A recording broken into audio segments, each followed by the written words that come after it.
તમે સંબંધોને બદનામ કરો એને કરતા મિત્ર બનાવી લો, બોયફ્રેન્ડ ગર્લફ્રેન્ડ બની જાઓ. ખબર તો પડે કે એકાબીજાને ડેટ કરતા હતા, પણ આ ધંધીના ન કરો. બીજી વાત કે આજે મને કહો કે રીલ શેર કરીશ, હું બધી રીલ ઉપર કોઈ દિવસ વિડીયો બનાવવા ન કરું. મારી પાસે પોતાનું ટેલેન્ટ એ છે, પોતાના ઘણા બધા ટોપિક હોય જ છે, પણ રીલ શેર કરતા હોય લોકોને કે એને એવું લાગે કે ભાઈ આ રીલ ઉપર વાત થાય એમ છે. તો એવી વાતો હું લાઈવમાં કરતી હોઉં છું. એક છોકરી છે કે એના મેરેજની પોતાની વિડીયો છે કે મેરેજમાં પોતે એન્ટ્રી કરે છે, દુલ્હન એન્ટ્રી થાય છે ને એને સામે દુલ્હો છે ને એના માટે ગીત ગાય છે. હાવ ભાવ બિલકુલ મેચ નથી થતા, ફાવતું નથી, કમ્ફર્ટેબલ નથી ડાન્સ કરવામાં, અને કોઈ જાતનું શૂટ નથી થતું, બહુ ટ્રોલ થઈ છે.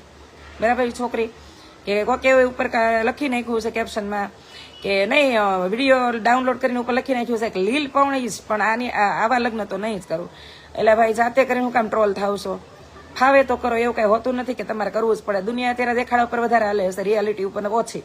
બરાબર. લગ્નને મજાક બનાવી દીધું છે, એ બધાને ખબર જ છે અત્યારે કે લગ્ન અત્યારે માત્ર pre wedding, photoshoot, video shoot અને દમ દેખાડા માટે જ થાય છે, મોટા ભાગના લગ્ન. બરાબર.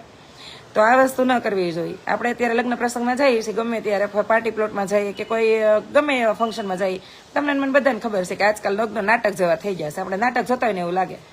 સ્ટેજ ઉપર ડાન્સ, સ્ટેજ ઉપર ડિસ્કા, સ્ટેજ ઉપર કપલની એન્ટ્રીથી લઈને અને મેરેજ સુધીના બેફામ થતા દેખાડા, એટલે આ બધી વસ્તુઓ એક નાટકમાં રહી છે. તો એવા નાટક જોવા એમ કરતાં ફિલ્મ જોઈ લેવી સારી. હા, રિલેટિવના લગ્ન હોય એટલે અહીંયા હાજરી આપવી પડે. આપણે એવા સમાજમાં ખોખલા ને બેહુદા સમાજમાં જીવીએ છીએ કે જ્યાં સમાજના નામે કેટલી વસ્તુઓ ન કરવાની હોય કરાવી લેતા હોય છે લોકો. એટલે એ હાજરી આપી આવવાની. બાકી બને ત્યાં સુધી આવા કોઈ પ્રસંગોમાં હાજરી ન આપે કે જ્યાં તમને અનકમ્ફર્ટેબલ લાગે. બરાબર. મેં ઘણી વાર નથી કીધું કે હું જો હાલો હમણાં વહી જાઉં, મને બહુ બધા ઇન્વિટેશન આવતા હોય કે ડાયરામાં આવજો, ઓલા પણ આવજો, ઓલા પણ આવજો. ન કરે ના રે ને ત્યાં કંઈક એલફેલ બોલ્યો ને મારો મગજ ગયો ને ત્યાં કંઈક જીભા જોડી થઈ ગઈ કે કોઈ વધારે પડતો આગળ વધી ગયો ડખો, એની કરતાં ન જવું બેટર. કારણ કે સહનશીલતાની કમી છે મારામાં, અને મારથી વિરોધ થઈ જાય કે ભાઈ તમે રહેવા દો ને. હમણાં અમે એક ચારકોલમાં ડાયરો હતો, મારા હસબન્ડ મારા જેઠના મિત્ર હતા, એટલે એને ઇન્વાઇટ કર્યા હતા કે કૃષ્ણાબેનને કહેજો ને આવે. ને મેં મારા જેઠને માન મહત્વ આપી અને હું એ ડાયરામાં ગઈ. હું ને મારા હસબન્ડ બેઠા હતા અને સામે ભાઈ આપણા સમાજના એક લાલજીભાઈ ભુવા કરીને કલાકાર હતા. તો એ સમજાવતા હતા ગાંધીગીર વિશે અને સેંજળ કે હાવજડા હેંજળ પીવે. એટલે એને એમ કીધું કે ભાઈ કે આમાં બેઠેલા લગભગ અત્યારની નવી યુવા પેઢીને નહીં ખબર હોય કે હેંજળ એટલે હું, પણ કૃષ્ણાબેનને ખબર હશે. તો ભાઈ ખબર એટલા માટે કે કંઈક મમ્મી પપ્પા પાસેથી જાણવા મળ્યું, કંઈક વાંચ્યું છે, કંઈક સાંભળ્યું છે ભીખુદાન ગઢવીના કેસેટોમાંથી. એટલે સેંજળ એટલે જળ એમ ત્યાંના. તો એ વાત કરીને પછી એને જે સાહિત્ય કર્યું એ સાંભળ્યું, ગમ્યું. પણ માની લ્યો કે એની જગ્યાએ કોઈ બીજો કલાકાર હોય કે જે મારી જેવો હશે અધૂરો ઘડો છલકાઈ ગયો હોય અને જો વધારે પડતો એલફેલ બોલ્યો હોય, પછી મારી જ જેવી લેડીઝ કોઈ બેઠી હોય, જો કે બીજી કોઈ ન બોલે, મારાથી જ બોલાવી દે, પછી આપણે એને કહેવા છે કે ભાઈ આમ નહીં આમ હોય, તમે યુવા પેઢીને ગલત વસ્તુ ન આપો, તો ખોટા ડખા થઈ જાય ને. એટલે એ વસ્તુ જવાનું ટાળવાનું. કારણ કે પપ્પાએ શીખવાડ્યું છે કે જે વસ્તુનો વિરોધ થાય ને ત્યાં વિરોધ કરો, ન થાય ત્યાંથી તમે હાલતી પકડો, એની હાજરી તમે ન બનો ત્યાં. એટલે આવું થયા કરે. એટલે એવી બધી વસ્તુ ન જાય. કહેવાનો અર્થ એવો છે કે કોકે એના લગ્નમાં ડાન્સ કર્યો એટલે આપણે કરવો જરૂરી નથી. એના હસબન્ડને ગુલાબ આપીને હાથ ઉપર કિસ કરી કે ફોરેટ પર કિસ કરી તો આપણે કરવી જરૂરી નથી. લગ્નનું મહત્વ એ છે કે એમાં વરમાળા પહેરાવો, 4 ફેરા ફરો, સપ્તવેદી તમે સમજો છે, સમજાવે છે બ્રાહ્મણ. તમારા કુળ ગોત્રનું જે નામ લઈને તમારા શેખ સુધીના જન્મથી લઈને તમને કોના હાથમાં હસ્તક મેળાપ કરાવે છે, આખી વિધિ બોલે છે, એ વિધિ સાંભળો, એને સમજો કે આ ખરાખરીનો ખેલ છે, આ નાની માના ખેલ નથી. આને આપણે ઠેઠ સુધી નિભાવવાની તેવડ હોય તો આ વસ્તુ કરાય. નકર અગ્નિને, માતા પિતાને, વડીલોને બધાને ન લજવે. આ 21 વર્ષ કમ્પ્લીટ થયા છે ને 22મું વર્ષ બેસે છે 23 તારીખે, ત્યારે હું આ વાત કરી શકું. નકર સાનું મનું બે જીવનમાં બહુ બધા ઓપ્શન આવે. હાથે કમાતા શીખી જાઓ કે ગમે એ થઈ જાય. પણ આપણે હવે આજે ઉકાળ્યું છે ને આંધળ, એ ઠેઠ સુધી સંઘ દ્વારકા પુગાડવાનું છે. ન ગમતું હોય કે ન ફાવતું હોય તો જો આટલી બધી તેવડ હોય ને તો લગ્નનું કરાય. નકર કાંઈ લિવિનમાં રહેવું હોય તો રહેવાય, ડેટ કરવું હોય તો કંઈ ન કરાય, લવમાં પડવું હોય તો પડાય. બાકી લગ્ન નામની વસ્તુને મજાક ન બનાવે, મને એટલી ખબર પડે. બરાબર. બાકી આજકાલ તો મજા આવે એમ જીવે જ છે લોકો. મેં ઘરે પણ એ જ કીધું છે કે તમને એવું લાગે કે લગ્ન જીવન છેક સુધી તમે પાર પાડી શકો, તમારું પાત્ર તમારા સુધી સચવાય એમ હોય તો કરજો. બાકી 4 વાર લગ્ન કરવા, 4 વાર છૂટાછેડા કરવાની એ ધંધીના તમે ન કરતા. બરાબર. અને એટલા વર્ષ પછી એટલી તો ખબર પડી જ ગઈ છે કે બેસ્ટ અને પરફેક્ટ કોઈ હોતું જ નથી. હોય નહીં, સામેવાળું નહીં. આપણામાં ઘણા બધા અવગુણ હોય જે સામેવાળાએ સહન કર્યા હોય. ભૂલ તો પછવાડા જેવી હોય જે આપણને ન દેખાતી હોય, બીજાને જ દેખાય. અને આપણે એનું કેટલું બધું સહન કર્યું. એટલે સહનશીલતા હોય ને તો લગ્ન કરાય, નકર ન કરે. એક ભાઈ મને વારંવાર સવાલ કરતા, મેં જોકે જવાબ એકવાર આપી દીધો છે કે બેન લવ મેરેજ કરાય. મેં તો છોકરીઓને મેં 5, 10, 15 મહેમાન આવે ને સાચવવાનું તેવડ હોય, ખાવું હારણ કદાચ હાજરી ન હોય છતાં એને સાચવી લેતા હોય, જમવાનું લઈને બધી વસ્તુ, અને છોકરાને 50,000 થી 60,000 રૂપિયા કમાવાની મિનિમમ ઓછાઈ તેવડ હોય તો લવ મેરેજ કરે, નકર ધંધીના ન કરે. સાનમનીના બાપા પૌણાવીને પૌણી જવાય. ઘણા એવા છોકરા છે જેના બાપા ઘર રાખે છે અત્યારે. હજી અત્યારના સમયમાં એટલા બધા ઘર હું જોઉં છું કે જ્યાં મમ્મી પપ્પા ઘર રાખે છે. પોતાના બાળકોના લગ્ન જીવન 10-10 વર્ષ થઈ ગયા હોય, 7-7 વર્ષના છોકરા થઈ ગયા હોય તો એના લગ્ન જીવન અફળ ન જાય, તૂટે ને, એના માટે માતા પિતા ઘર રાખે છે. તો ભાઈ જે જવાબદારી તમારી છે એ માતા પિતાને ન હોવી જોઈએ, કારણ કે અમુક સમયે માતા પિતા તમારી જવાબદારી બનતા હોય છે, બરાબર. એટલે આ વસ્તુ ન કરાય. બાકી તમે ગમે એટલા હોમાંથી હોરવા નીકળો એવા હોય અને ગમે એટલા હોશિયાર હોય, પણ લોકો કોકરા કાઢવા બેઠા હોય તો કાઢવાના જ છે, હેરાન કરવા બેઠા હોય હેરાન કરવાના જ છે, અને તમને મનથી એક્સેપ્ટ ન કરી શકવાના હોય નથી જ કરવાના. આ હકીકત છે. એટલે બધી જગ્યાએ સફાઈ નહીં આપવાની, બહુ બધું લાંબુ ન વિચારવાનું, પણ વિચારવું પડે અહીંયા વિચારવાનું જ, બરાબર. આવું હોવું જોઈએ. તો બહુ બધી રીલો આજકાલ શેર થતી હોય છે, રીલો પર વાત કરવાની મન થાય એટલે તમારી સાથે શેર કરું, મારા મનમાંથી વાત નીકળી જાય એટલે કહે ને કે મગજ મારો ફ્રેશ થાય. અને આવી બધી વાત લાઈવ ના કરવાની, એના વિડીયો ન બનાવવાના હોય, બરાબર. કારણ કે લોકો અત્યારે કઈ ગાંડા છે નહીં, મારે લાઈવ કરવાનું હોય છે, આ પણ મારું વર્ક છે. મને જે સમજમાં આવતી હોય એટલી વાતો હું તમને કહેતી હોઉં છું કે આ કરે ને આ ન કરે. અને સૌરાષ્ટ્રમાં જે 15-17 દિવસ રહ્યા એમાંથી 8 થી 10 દિવસ ઘરે રહ્યા છીએ, 4 થી 5 દિવસ અમે ગીર, સોમનાથ, દીવ આ બધી મુસાફરી કરી છે. અને બેસ્ટ એક્સપિરિયન્સ રહ્યો અમને દીવનો, ગીરનો. દીવ તો ઝઘડા થઈ ગયા હતા, કારણ કે પતિને મારે બિયર પીવું હતું અને બિયર પીવા મળ્યું નહીં. એના કારણ બે હતા કે અમારી સાથે 2 કપલ આવ્યા હતા. મારા બેનના હસબન્ડને પીવું નહોતું, તે બિચારા હોઈ ગયા, થાકી ગયા હતા. એની સાથે એક ન્યૂ કપલ હતું, તો ન્યૂ કપલ એની વાઈફથી કદાચ ડરતું હશે તો એણે ન પીધું. અને મારા પતિ તો જે અમે હોટલમાં રોકાણા હતા ત્યાં નીચેથી લઈને આખો સ્ટાફથી લઈને આખું હોટલમાં બધા મને ઓળખતા હતા. અને હોટલ લીધી હતી અમે બહાર સિટીની, એટલે સિટીમાં પોતે જ કઈ ગાડી લઈને જવાના નહોતા, એનું લાયસન્સ હજી આવ્યું નથી, એટલે તો એ થોડો ગુસ્સો કરીને સુઈ ગયા હતા. એટલે દીવનો કઈ અનુભવ ન રહ્યો, ખાલી શોપિંગ કર્યું ત્યાંથી ચોકલેટ ને આન તેન થોડું ઘણું છોકરાઓ માટે. પણ ગીરનો બહુ સારામાં સારો રહ્યો.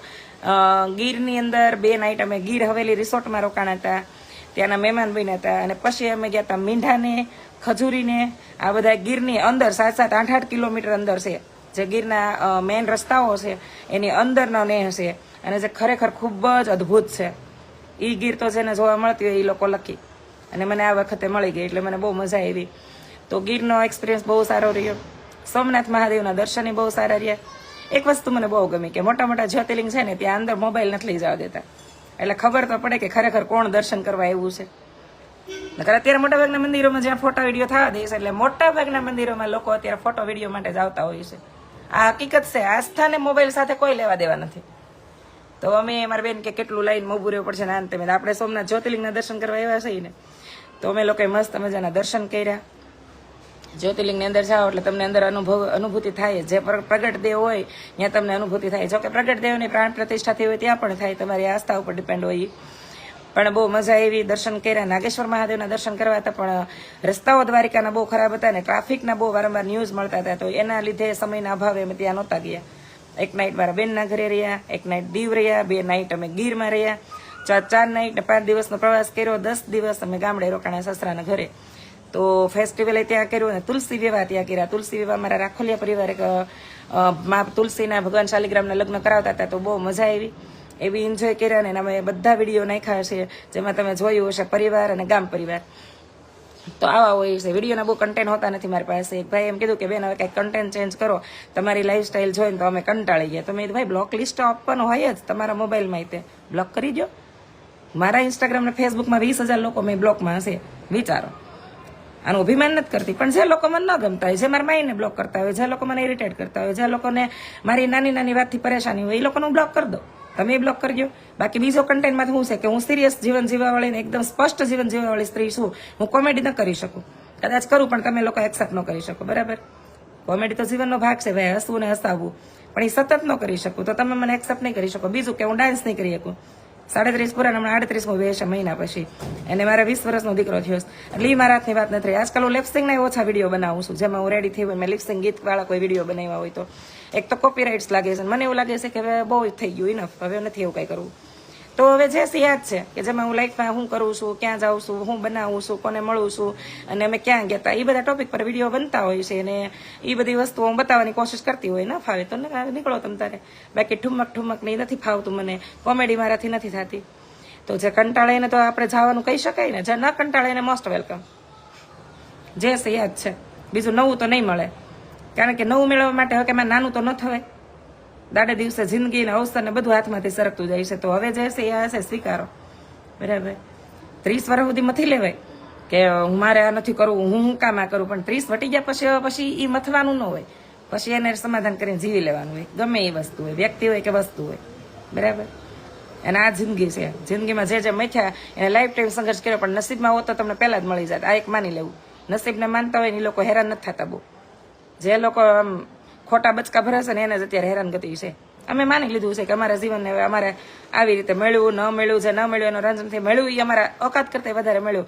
એને એ માનીને જો માનીએ ને તો જીવન કાંઈ અઘરું નથી, બહુ સહેલું છે. મને પ્રી વેડિંગથી ને કોઈ પ્રોબ્લેમ નથી. ઘણા એમ કહેતા હોય કૃષ્ણાબેન તમને બહુ પ્રી વેડિંગથી પ્રોબ્લેમ છે, તમારા છોકરા કરશે તો. હા ભાઈ, તો વસ્તુ બહુ મોટી છે. આ તો વસ્તુ છે એક શબ્દ, પણ આ હારા માણસોને હફાવે. આપણે જે વસ્તુનો વિરોધ કરતા હોય ક્યારેક ઈ જ તમારા સંતાનો કરતા હોય, અને તમારે ટ્રોલી થવું પડે, તમારી વસ્તુઓનો આક્ષેપો સહની કરવા પડે, વાતનો જવાબી દેવો પડે. પણ મને એવું લાગે છે કે મારા સંતાનો એ નહીં કરે, કારણ કે એ કરવાના હોત તો મને ત્યાંથી લક્ષણ દેખાઈ ગયા હોત. એ મારે યાર કેટલું કહું તો વિડીયો નથી બનાવતા, ફોટામાં માંડ હાજરી આપે છે, વિડીયોમાં તો હું એને મનાવું અથવા તો કીધા વગર લઈ લો તો આવે છે. બાકી આજકાલ ડોલરો એમાં જ પડે છે કે જે વાહિયાત વસ્તુ પીરસવામાં આવે છે. એક બેનને હમણાં $900 એને ભેગા થયા હશે, મારી ફ્રેન્ડને બતાવ્યા કે જો અમારા આમાં $900 થઈ ગયા ફેસબુકમાં, કે એમ અમે તો આજકાલ કે ફેસબુક ઉપર જ ધ્યાન દેવી છે એમ. એટલે એને એમ કીધું કે કૃષ્ણાબેન કે $900 થઈ ગયા. થઈ જાય. મેં એની પ્રોફાઇલ જોઈ હતી, મેં બહુ વિડીયો વાયરલ છે, અને એવા જ વિડીયો વાયરલ છે કે જેમાં એને વાહિયાતપણું પીરસ્યું છે. વાહિયાતપણું એટલે ઘરવાળો પોતું કરતો હોય કે પેલા કોમેડી ટાઈપ કર્યા હોય, કે સાસુ મારે બેફામ વર્તન કરતા હોય, કે ઘરના બધા સભ્યોને અંદર નાખી દીધા, છોકરાઓ, બાળકો, સાસુ, સસરા, ભાઈ, બહેન ને બધાય. તો આ બધા લોકો એગ્રી થાય તો મેં લોકોને તો આવું જોવું ગમે જ છે કે આનું ફેમિલી શું કરે છે, આનો પતિ જો તો ખરા કેટલી હદે એને સપોર્ટ કરે. સપોર્ટ ના કહેવાય એને, બરાબર, પણ એને એ ગમે છે, એના માટે એ લોકો રેડી છે, તો ભલે કરતા, એ એના પોતાનો પ્રશ્ન છે. પણ મેં આપણે એ $900 નહીં થાય, કારણ કે આપણે ત્યાં પતિને રિશ્વત દેવી પડે. કાલો મારા વિડીયોમાં એટલી વાર આવવાનું વળી, અને બાળકો તો આવતા જ નથી. સાસુમાને એને તો કેવા વિડીયો, આ વિડીયો ગમે કે ભાઈ આપણે નવા વર્ષે પગે લાગ્યા હોય કે કોઈ પ્રોગ્રામ છે કે ક્યાંક ફેસ્ટિવલ છે તો ત્યાં આપણે કોઈ વિડીયો, તો એમાં તમે મ્યુઝિક નાખો તો મ્યુઝિકના કોપીરાઇટ લાગે છે, એટલે મ્યુઝિકના વિડીયોમાં કોઈ ડોલર આવતા નથી. અને ઓન વોઇસ વિડીયો તમે બનાવવાની કોશિશ કરો તો મારી જેવીને જે રિયલ બોલવાની ટેવ છે, રિયલ બોલવી, તો લોકો સહન ન કરીએ કે સાસુમાં નારાજ થઈ જાય ને 6 મહિના ન બોલે. હમણાંનો એક પ્રશ્ન કરી દઉં કે અમારા એના સાસુ છે કે જે હું ચાલુ વિડીયો બનાવતી ને તે 6 મહિના મારે નહોતા બોલ્યા, હસોડા. એને કોઈ એમ કીધું તમારે બહુ વિડીયો બનાવે છે ને પટેલની બાઈ થોડા વિડીયો બનાવે ને આમ ને તેમને વગેરે. આ એના એ સાસુમાં છે જે અત્યારે 2 વર્ષ થઈ ગયા પછી મારે વિડીયોમાં મને મનમાં નહોતું, અને કે તું તો મને કે કીધા વગર વિડીયો લેતી નથી, કે તું મારે વિડીયો નથી બનાવતી, તું મને ફોટામાં નથી લેતી. આજે વિડીયો નથી એટલે બનાવતી ને ફોટામાં નથી લેતી, એના માટે બાંધણું કર્યું. સમય આવો હોય, આ એક્ઝામ્પલ એટલા માટે કીધું, ઘરની વાત ઘરમાં રાખાય મને ખબર પડે હશે, પણ એક્ઝામ્પલ મેં મોટા ભાગના મારા જીવનના દીધા હશે કે જીવન આવું છે. એક સમયે જે તમારો વિરોધ કરતા હોય ને એના એ લોકો તમારા પાસે પ્રશંસા કરવા માંડે, પણ એ સમયની રાહ જોવી પડે, એ તકલીફોમાંથી હાથે નીકળવું પડે, ત્યારે આ દિવસો આવે. મેં કીધું બા મને મનમાં નથી, તમે એવું બધી વસ્તુ મનમાં લઈને ફરો છો. એ કે બધા એના વિડીયા તે બનાવ્યા, કે તે મારી યાર કે વિડીયો બનાવ્યો, મેં પહેલાં તમારા આઈડી ખોલ્યું છે, પહેલાં ખોલીને જુઓ, તમારે યાર મારા 100 વિડીયો નીકળે ને તો જ બનશે. અને મેં આપણે બે સતત હારે રહેવી છે, તો એમાં નોખું થવું તોય તમે નોખી કરી દીધી હતી, નહોતું થવું તોય. હવે તમે મેં નોખા રહ્યો છો કે વિડીયો બનાવવા મારા અહીંયા ન આવે. કહેવાનો અર્થ એવો છે કે તમે હાળો ભૂલો કરો, પછી એની ભૂલો પછી તમારી બહુ ઉપર ઠોકો છો, અને આવા વડીલો દુનિયામાં સમાજમાં હેરાન છે, બીજા વડીલો હેરાન નથી, બરાબર. 50 વર્ષ થઈ જાય તો એની દીકરીઓના, પછી દીકરીઓ પપ્પાને ઘરે આવી હોય મળવા, અને 5 દી રોકાવાનું બદલે અઠવાડિયું ધામા નાખે, ને પછી હાહુઓ કંઈક બોલતા એમાં વચ્ચે નાખ્યા દખલ અંદાજી કરીને પછી બોલે, પછી એમ કે દીકરીઓ મારી ગમતી નથી. પણ દીકરીઓને શરમ આવી જોઈએ કે દિવાળીના વેકેશનમાં 10 દી બાપાને ઘરે રોકાવા ન જવાય ને, રોકાવા જાય ને તો મોઢામાં ઝીબડા નખાય. હાહુઓ બોલતી હોય, ધડ કરતી હોય ને એમાં વચ્ચે આપણે ડબક ડોળિયા ન કરે. એટલે આવા વડીલો હેરાન છે, જે પોતાની વહુનો વાંક ન હોય છતાં બહુ ઉપર જ આક્ષેપ કરતી હોય, પોતાની દીકરીઓને એકવાર ઠપકો નથી દેતા ને, એ વડીલો હેરાન છે આ દુનિયામાં, બરાબર. એટલે આવું થાય. જે માણસને વિડીયો બનાવવાથી તકલીફ હોય એને માણસો પછી વિડીયોમાં આવવા માટે પાછી મગજમારી કરતા આવડતી હોય ને એવા લોકોને તમે પહોંચી ન હોય કોઈ ક્યાંય. એટલે હું તો મારા જીવનના દરેક દાખલા મેં મારા પોતાના જીવનના દીધા છે અને સતત સંઘર્ષ કરી રહી છું. એવું નથી કે અત્યારે બહુ સારું થઈ ગયું છે, જીવનમાં શાંતિ આવી ગઈ છે. હંમેશા વિડીયોમાં ફોટોમાં દેખાતું જીવન રિયલ નથી હોતું. રિયલ જીવન બહુ ડિફિકલ્ટ હોય છે. અને જે જીવતા હોય છે, એનો સતત સામનો કરતા હોય, સંઘર્ષ કરતા હોય, સ્ટ્રગલ કરતા હોય, આ લોકોને એની ખબર હોય, બીજા લોકોને નહીં. એટલે કોઈ દિવસ કોઈનું બાહ્ય જીવન જોઈને એવું ન માની લેવું કે એનું આંતરિક જીવન પણ બહુ સારું છે. બરાબર?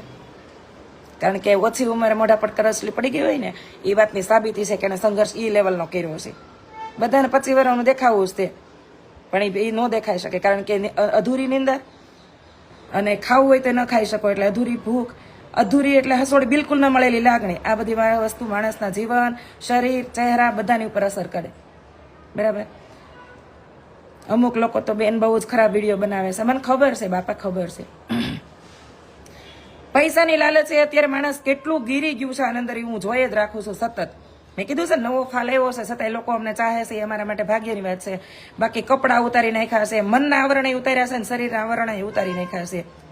નથી બોલવામાં સભ્યતા રાખી, નથી કહીને કે કપડાં પહેરીને કોઈ જાતની વસ્તુ નથી. એ લોકોના પાસે વ્યૂ એટલા પડે, વ્યૂ તમારા ડોલરમાં વધારો કરે છે.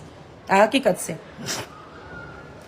આપણા રસોઈના વિડીયો હાલે છે તો હું રસોઈના ક્યારેક વિડીયો બનાવું છું. પ્રોપર તો નથી બનાવી શકતી કારણ કે હવે માનસિક થાકે લાગ્યો છે, શારીરિક તો લગભગ કેટલાય વર્ષોથી લાગ્યો છે. ઉતરે તે દી વાત સાચી, નકર મહાણે શાંતિ મળશે એ મને ખબર છે. એટલે આવું જીવન છે. એટલે ધારવી એટલું હેલું નથી, જોઈ એટલું આસાન નથી. જેટલું સામું દેખાતું હોય એટલું બધું સરળ નથી હોતું અને સુંદર નથી હોતું. એ જ્યાં જીવી નીકળ્યા હોય ને બહાર એને ખબર હોય. બરાબર? એટલે જે થાય છે એને થવા દો, કારણ કે સમય આપણા હાથની વસ્તુ નથી અને સંજોગે આપણા હાથની વસ્તુ નથી. આ એને બદલાવાની આપણા હાથમાં છે.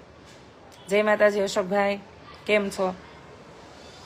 એટલે મને જે મારા મનમાં જે વાતો હોય એ તમારી સમક્ષ મૂકવાની મજા આવે, તમારી સાથે શેર કરવાની મજા આવે. આ વસ્તુનો સામનો મેં કેવી રીતે કર્યો એ પણ હું તમને કહેતી હોઉં છું કે હાયલા કરી યાર, સંસાર છે, તમે કેટલીક સફાઈ આપો, દુનિયાને તમે સમજાવી શકો, સફાઈ આપી શકો, પણ ક્યારેક ઘરમાં ના આપી શકતા હોય. અને હું ઘરમાં આપવાની કોશિશ કરતી નથી. Welcome to GVM મોન્ઝીટો.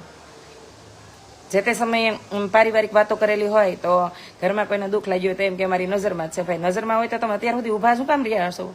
નજરમાં છો તો ફેસલો કરો. ફેસલા કરવાનો અભાવ તમારામાં છે ને તમે બીજા નજરમાં રાખો છો. પેલા પોતે સક્ષમ ન હોય, પોતે સમર્થ ન હોય એવી સ્ત્રીઓ આજકાલ બીજા ઉપર આક્ષેપો લગાવતી હોય. બરાબર? તો જે છે એ જેવું છે એવું કહેવાની ત્રેવડ ધરાવતા હોય ને એવા લોકોને તમે ઓલું કરીએ. ઘણા એમ કે ઘરની વાત ઘરમાં રાખો. મને તે ઘરમાં જ મોટા ભાગના પ્રશ્નો ઊભા થાય છે. સમાજારે આપણે જીવવું જ નથી હોતું, આપણે ઘરમાં જ જીવતા હોઈએ છીએ. એક સરસ એક્ઝામ્પલ આપું, ચાલો. સાવ જુદા થઈ ગયા હોય, એક ભાગ આપણને આપ્યો હોય, 2 ભાગે નાના દીકરાને આપ્યા હોય, સતત નાના દીકરાને નાના દીકરાની વહુને જ મહત્વ માન આપ્યું હોય, મોટા દીકરાની વહુને ક્યારેય ગણ્યા જ ન હોય. એને જરૂર હોય ત્યારે એને કોઈ દિવસ એક ફોન ન કર્યો હોય, પૈસાનું તો ન પૂછ્યું પણ ફોન ન કર્યો હોય, પોતાની જવાબદારીમાંથી છટકી ગયા હોય, ડિલિવરીથી લઈને પોતાની વહુના ઓપરેશન એની જવાબદારીમાંથી છટકી ગયા હોય, ન્યાય ખબર કાઢવાય ન આવ્યા હોય, પૈસાની હેલ્પ તો ન કરી હોય પણ ખબર કાઢવાય ન આવ્યા હોય. એવા વડીલોને પણ આજકાલ અમારી જેવા સાચવતા હોય. એને વરે 12-15 હજાર રૂપિયા આપતા હોય છે, એના માટે કપડાં બપડા, એના માટે વસ્તુઓ લઈ દેતા હોય. એ વસ્તુને તો આભાર ઉપકાર ન માનવો હોય, છતાં એની છોકરીની વાતમાં આવીને બહુને હેરાન કરતા હોય. એ આ ઉંમરે ને એટલા વર્ષો પછી તોય સહન કરતા હોય, જાતું કરતા હોય. પણ આનાથી વિશેષ તો પરીક્ષાઓ દેવી ગમતી જ નથી કોઈને. રહેવું હોય તો રહ્યો, નકર હાલતા થાવ. આવા ખોખલા સંબંધોમાંથી બને એટલું વહેલું નીકળી જાવ કે જેને કદર જ ન હોય તમારી લાગણીની, તમારા પૈસાની, તમારા વ્યવહારની કે તમારી. એવા લોકોથી દૂર થઈ જવાનું, ભલે ગમે એટલા નજીક ના હોય.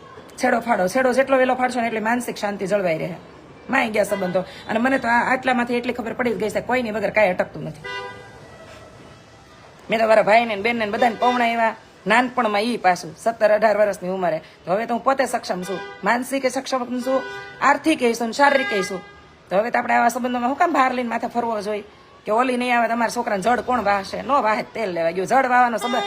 મારે મારા દીકરાને લગ્ન જો અરેન્જ મેરેજ કરું કે લવ મેરેજ કરું, એને લગ્ન ઘરે કરવા હોય ને તો કેટલાય રિવાજ કાઢી નાખવા નક્કી કરી લીધું.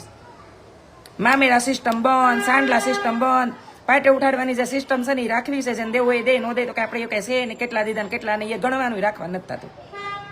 જડ વાવો તો પ્રેમથી વાવવાની હોય તો વાવી નાખો, બાકી હોનાની વીટી અમારે દેવી નથી, તમને પાછું વાળવું નથી. કેટલાય કુરિવાજ છે મારા છોકરાઓના લગ્નમાંથી કાઢી નાખવા સમાજ માટે. બરાબર? એને લગ્ન કરવા છે તો, નકર કોરાટે લગ્ન કરવાના છે. કારણ કે છૂટું કરવું હોય તો કોરાટે જવું પડે છે, અને વિદેશમાં જવું હોય તો કોરાટે જવું પડે છે. તો કોર્ટ મેરેજ પહેલેથી જ કરી નાખો ને ભાઈ. પછી નાનકડું રિસેપ્શન કરી નાખો, જેમાં તમારા નજીકના સગા સંબંધીને તમારે એમાં સામેલ કરવા છે, મસ્ત જમણવાર કરી નાખો, નાઇટ સંગીતમય નાઇટ બનાવી નાખો, એટલે લોકો ડાન્સ ડિસ્કો કરવો હોય તો કરી નાખે, વાત થઈ ગઈ પૂરી. વિડીયો ફોટો આવી જાય. આપણે લગ્ન તો આના માટે જ કરીએ છીએ ને, બીજા માટે કરતા નથી. સપ્તવેદ યાદ હોય તો કયો. અને ખરેખર જો સપ્તવેદ યાદ હોય ને તો આટલા બધા છૂટાછેડા આપણા સમાજમાં ન થાય. બરાબર, આ હકીકત છે. અમને સપ્તવેદ યાદ હતી કે મારા ગૌડાભાઈ એમ કીધું હતું કે અગ્નિને ફેરા ફરવા હોય તો કોઈને હારે કોઈ સંબંધમાં ન રહેવું. તો લગ્ન પહેલા કોઈને કોઈ સંબંધમાં જોડાણા જ નહીં, અગ્નિ હારે ફેરા ફરવા નતા એટલે. અને આ વાતની સાબિતી પતિ સિવાય કોઈ આપી ન કે. કહેવાનો અર્થ એવો હશે કે 7-7, 8-8 વાર રિલેશનશીપમાં લગ્ન પહેલા રહ્યા હોય, પછી લગ્નના કોઈ મતલબ જ નથી. પણ આ ઊંચી વાતો હવે ઊંચા સમય સાથે વહી ગયા, એમાં અમે પણ ક્યાંક ને ક્યાંક ચૂકી ગયા છે, એટલે આ વાતનો કંઈ મતલબ નથી. પણ અહીંયા વાત કરું છું એવા સામાજિક બંધનોની કે જે બંધનોમાં તમને બાંધે છે, ખરેખર સંબંધોમાં નથી બાંધતા. તો આવા લોકોને દૂર કરી દો જીવનમાંથી. હાલો તમે નીકળો, અમે તમારી જવાબદારી બહુ નિભાવી લીધી, છતાંય તમને કદર ન હોય તો તમે તમારી રીતે અને અમે અમારી રીતે. અને આ દુનિયામાં કોઈ વગર કાંઈ અટકતું નથી. આ વળી વળીને એટલા માટે કહું છું, હું આ બધી વસ્તુમાં બહાર નીકળી ગઈ છું.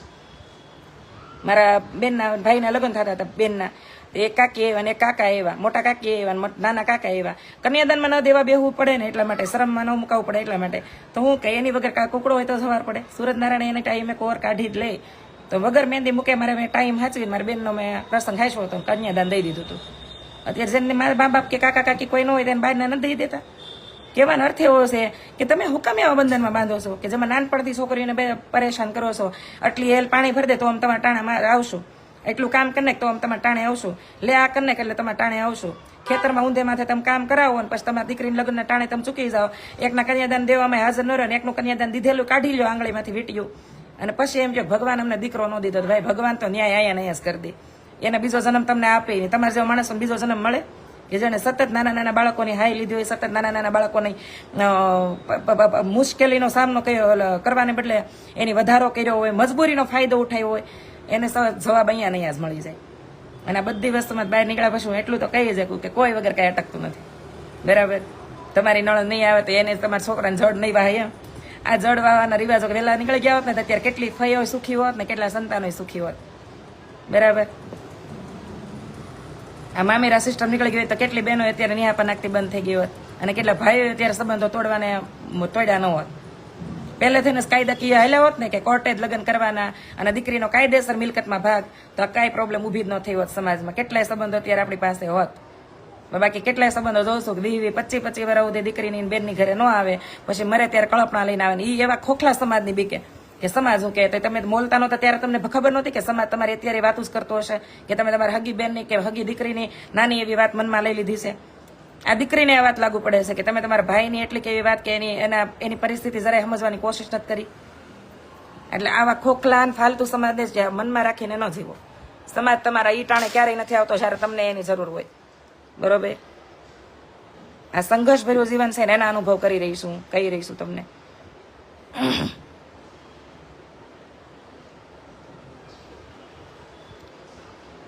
અને પાછા એમ કે પાછું એમ કે એ સહી લાઈવ કરે છે ને વિડીયો બનાવે છે ને મારી નજરમાં છે. ભાઈ નજરમાં હોય તમે ફેસલો કરી નાખો, જે હું નથી કરી શકતી તમે કરી નાખો તો વધારે સારું.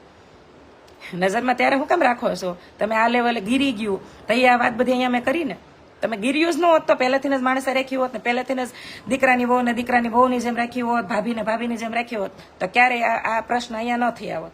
અને હવે આ પ્રશ્નથી બીવા માંડ્યા છો. એટલે આ સમાજ છે નગ્ન કે એને તમારે હોય એવા કહેવાતાય નથી. હોય એવી કહી દો તો બસ દુઃખે લાગી જાય. તો પેલા એવી હરકતો જ ન કરો. પોતાના સાસુ સસરાની સેવા ન કરી હોય, પોતાના સાસુ સસરા પાસે ડોકાવા ન ગયું હોય, સાસુ એમને મરી ગયા હોય બાથરૂમમાં, સસરા આંધળા થઈને બિચારા ખાટલામાં પડ્યા હોય અને એકલા જીવતા હોય, આવ્યું પાછું મૂર્ખી એને ભાભીઓને સલાહ દેવા આવે કે એને કેમ રહેવું જીવનમાં, કે હાવ હારાને કેમ હસવાય, મરી જાવ ને હાળ્યું. અમારા કાઠી દરબાર કે મુસલમાનની દીકરી ઉછારીને મોટી મોટી કરી પછી તેના લગ્ન તેના સમાજમાં કરી દીધા. મુસલમાનની દીકરીનું છે. હા, મેં સાંભળ્યો તો કિસ્સો હરેશભાઈ. એવા તો કેટલાય રોજ સમાજમાં કિસ્સાઓ બને છે. આપણે કયા કયા કિસ્સાઓનામાં વર્ણન કરશું? આપણે આપણા ઘરના પ્રોબ્લેમ સોલ્વ નથી કરી શકતા એવા આપણે થઈ ગયા છીએ. સમાજના પ્રશ્નો ક્યાં આપણે સોલ્વ કરવાના છીએ? અને સમાજના બની બેઠેલા ઠેકેદારો એ આજકાલ પૈસા અને ખુરશીથી જ રાજ કરી રહ્યા છે. એને સમાજના પ્રશ્નોને હલ કરવાની પાસે ટાઈમ કે તેવડ છે. એટલે આ વસ્તુ તમારા મારા હાથની વાત જ નથી. મેં કીધું ને કે જેની પાસે શાણપણ છે એની પાસે સત્તા નથી, જેની પાસે સત્તા છે એની પાસે બિલકુલ શાણપણ નથી કે હું કરે ને હું ન કરે. એટલે આવું જીવન છે. એટલી તેવડ રાખવી કે જે સમયે જે વસ્તુનો અને વાતનો સામનો કરવાની જીગર હોય ને એને જ આ ઉકળતા તેલમાં હાથ નાખવો. નકર દાજી જવાની બીક હોય ને એને આ ન નાખવું. ઉકળતું તેલ એટલે ઇન્સ્ટાગ્રામ અને ફેસબુક, બરાબર. આ યુઝ કરવું હોય ને તો બધી તૈયારીમાં રહેવું. એમાં જેવી તેવી કોમેન્ટ આવે, એમાં હારા ફાલતુ લોકો આવી ગયા હોય જીવનમાં તમારે, તો ઉથલ પાથલ કરીને વહી જાય. ખરાબ માણસોના કોન્ટેક્ટમાં આવ્યા હોય તો તમારી ઇજ્જત આબરૂની વાટે લગાડી દે. એટલે આવું બધું થાય. બાકી સમજાય એને વંદન. જય માતાજી.